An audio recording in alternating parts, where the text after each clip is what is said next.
Bem-vindos ao canal Sejam Santos, onde vamos explorar a vida e as obras dos santos mais inspiradores da história da Igreja Católica. Nós vamos compartilhar suas histórias, seus ensinamentos e seus exemplos de virtudes, esperando que possam nos inspirar a viver de acordo com os ensinamentos de Cristo.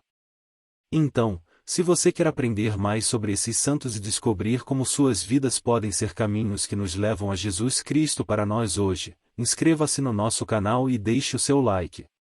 Inscreva-se hoje mesmo, divulgue nosso canal a seus amigos e comunidades e nos ajude o nosso canal para que possamos alcançar mais pessoas na divulgação a conhecer mais a vida dos santos. Onde a santidade é uma jornada diária. Faça parte dessa comunidade de busca pela santidade.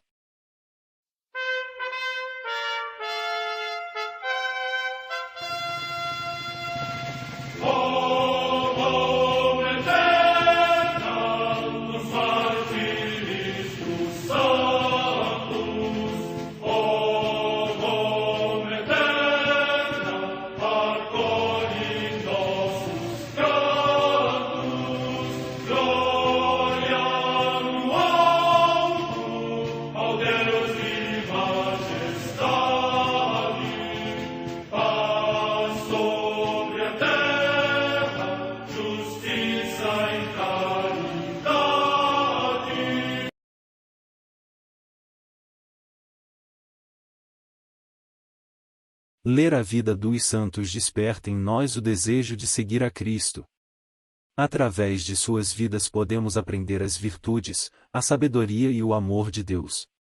Cada santo nos oferece um modelo de vida a ser imitado, como diz São Paulo na carta aos Hebreus, capítulo 12, versículo 1. Estamos rodeados por uma nuvem de testemunhas. A Igreja foi fundada por nosso Senhor Jesus Cristo não apenas como uma instituição, mas uma autêntica família.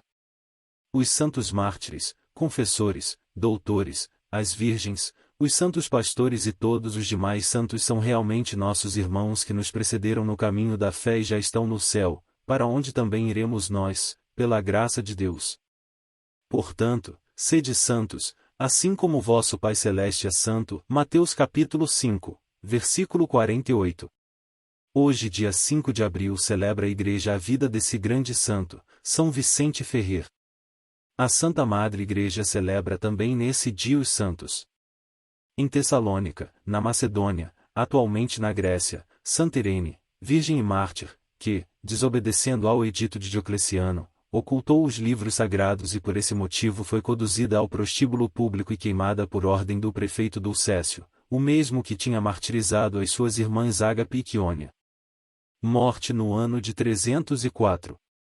Em Seleucia, na Pérsia, no território do atual Iraque, Santa Ferbuta, viúva, irmã de São Simeão, bispo, a qual, juntamente com a sua serva, sofreu o martírio no reinado de Sapor II.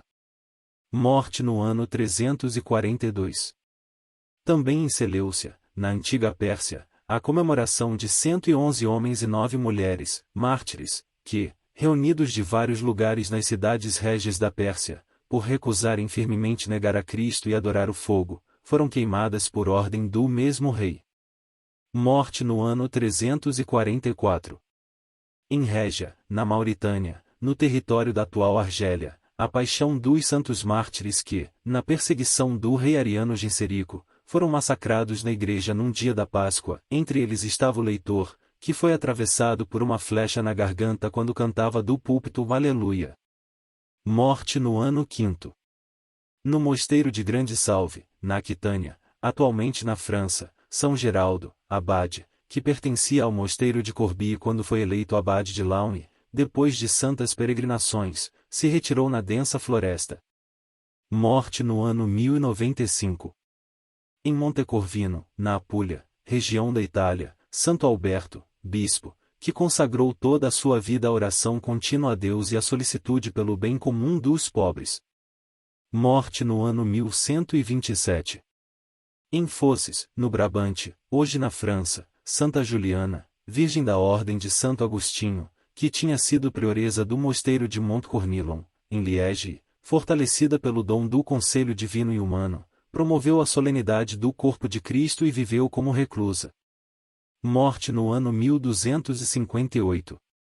Em Palma, na ilha de Maiorca, na Espanha, Santa Catarina Tomás, virgem, que, entrando na ordem das canonisas regrantes de Santo Agostinho, foi insigne no desprezo de si mesma e na abnegação da sua vontade.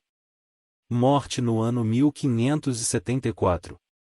Em Kaufeuren, junto ao rio Vertage, na Baviera, região da Alemanha, Santa Maria Crescência Rois, virgem da Ordem Terceira de São Francisco, que procurou comunicar aos outros o fogo do Espírito Santo que nela ardia. Morte no ano 1744. Em São Paulo, no Brasil, o Beato Mariano da Mata Aparício, presbítero da Ordem de Santo Agostinho. Morte no ano 1983. Vida de São Vicente Ferrer. Vicente Ferrer nasceu em Valência, na Espanha, em 1350. Era filho de Guilherme Ferrer e Constância Miguel. De família nobre, Vicente foi o quarto filho do casal. Seu irmão, Bonifácio Ferrer, foi superior dos frades capuchinhos e realizou importantes missões diplomáticas para o antipapa Bento XIII. Sua vida é um testemunho de que a ciência e a sabedoria não são contrárias à fé, mas sim a complementam. Vida religiosa.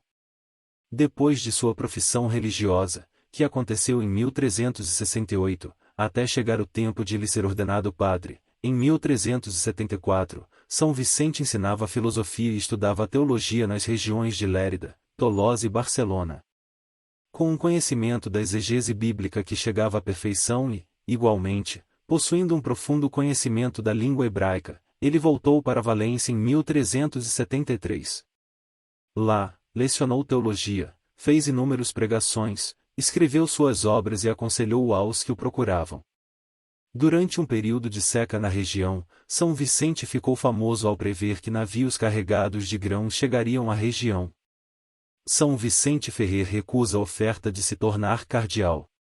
Em 1379 Vicente foi trabalhar com o cardeal Pedro de Luna. Ele era o núncio apostólico no Palácio de Aragão, e futuro antipapa Bento XIII.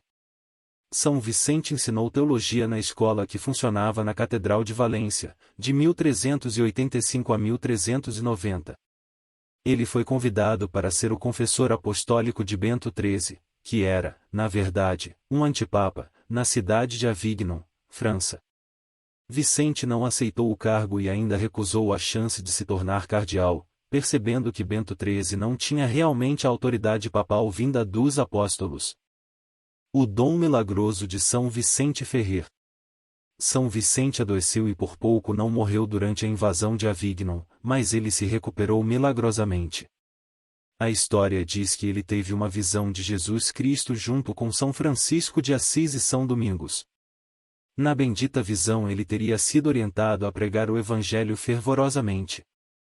Porém, ele encontrou a resistência do antipapa que relutava em dar a sua permissão para Vicente deixar Avignon. Em 1389, Bento XIII finalmente deu a sua permissão e Vicente saiu em pregação por todas as regiões da Europa do Ocidente. Com muita sabedoria e eloquência ele atrai a multidões, ficando bem conhecido no meio cristão. Ao ouvirem sua voz, as inimizades públicas cessavam, reconciliando-se. Os pecadores sentiam-se movidos ao arrependimento e as pessoas sedentas de perfeição o seguiam. Às vezes mais de 15.000 pessoas se juntavam para ouvi-lo, o que naquela época, era coisa difícil de acontecer. Contemporâneos de São Vicente Ferrer relatam que, mesmo quem não falava sua língua podia entendê-lo. O milagre de São Vicente Ferrer. São Vicente Ferrer foi um dos santos que mais trabalhou pela conversão dos judeus e dos muçulmanos. E ele fez isso com todo o seu coração. Alguns historiadores chegam a afirmar que converteu cerca de 25.000 judeus e mais de 8.000 islamitas.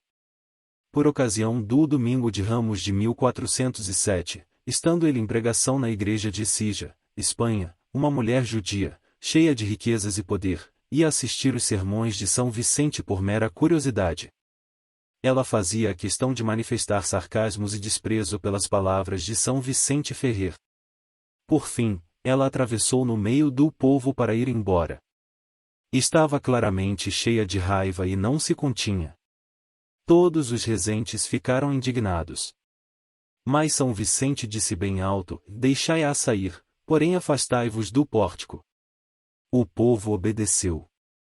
Quando a mulher passou sob o pórtico, este caiu sobre ela, e ela faleceu. Ela permaneceu por vários minutos ali, morta, inerte, sem batimentos cardíacos, confirmado por várias testemunhas. São Vicente caminhou até o corpo da mulher e ordenou com voz forte e poderosa: e mulher, em nome de Jesus Cristo, volte à vida. E a mulher ressuscitou. Todos ficaram maravilhados. Após o milagre, a senhora se converteu ao catolicismo. Todos os anos, em Écija, uma procissão comemorava o extraordinário fato da morte e conversão da mulher judia. Cisma. São Vicente Ferrer foi nomeado como juiz para escolher o sucessor da coroa de Aragão. Ferdinando I foi coroado rei. Seu grande feito foi pôr fim ao cisma que dividia a Igreja desde o ano de 1378. Vicente pediu publicamente para que o Papa Bento XIII renunciasse ao pontificado para o bem geral da Igreja Católica. Ele pregou no Concílio de Constance, em 1418, para a reconciliação da Igreja. Devoção a São Vicente Ferrer. Vicente Ferrer faleceu em Vannes, Bretanha, em 1419, e foi canonizado na Igreja Dominicana de Santa Maria sopra Minerva, em Roma, a 3 de junho de 1455, pelo Papa Calixtus III.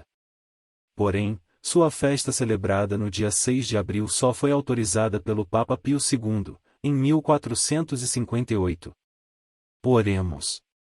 São Vicente Ferrer, vós que tanto sofrestes e lutastes pela unidade da Igreja, intercedeis junto a Deus para que nossa Igreja encontre a unidade, principalmente entre os líderes religiosos, sacerdotes e leigos que professam a fé católica. Por nosso Senhor Jesus Cristo, vosso Filho, na unidade do Espírito Santo. Amém. São Vicente Ferrer, rogai por nós.